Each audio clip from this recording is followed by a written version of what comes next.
Kasus penculikan anak di Bekasi, Jawa Barat kini telah menemui titik terang. Petugas gabungan Polres Metro Bekasi Kota dan Polda Metro Jaya berhasil mengamankan pelaku. Usai penangkapan, sejumlah warga mengaku sering melihat pelaku ada di lingkungan sekitar tempat kejadian. Inilah sketsa wajah pelaku penculikan anak yang terjadi di Masjid Al-Amin, Bintara 3, Kota Bekasi, Jawa Barat pada Selasa pagi pekan lalu. Bermodalkan hasil sketsa wajah, petugas gabungan Polres Metro Bekasi Kota dan Polda Metro Jaya akhirnya berhasil menangkap pelaku di Stasiun Pasar Senen, Jakarta Pusat, Minggu sore kemarin.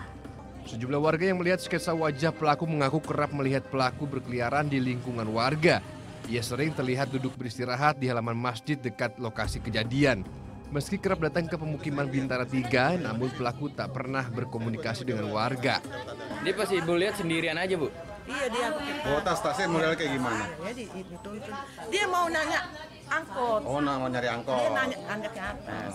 Tapi sempet nanya ibu. Iya, jadi saya kan ngerem sepeda. Apa Bu gini? Ya udah saya plek aja pulang gitu. Sempat ngobrol. Ya cuman mau naik angkot gitu aja. Sering sih sebenarnya, cuman nggak ngepas pasti. Cuman dari bentuk tubuhnya, dari itunya tuh sih sering ya. Tuh sering duduk di masjid pojok sono no. Apa aktivitas yang dia lakukan? Dia ngelipetin baju. Ngelipetin baju di itu kantong kresek. Bawa barang juga dia. Bawa barang-barang juga. Waktu kebenaran pas anak-anak momongan saya kan warawiri belakang dia. Terus kata temen aku yang satu lagi, Bu, ibu ayo bawa pulang lah anak-anak.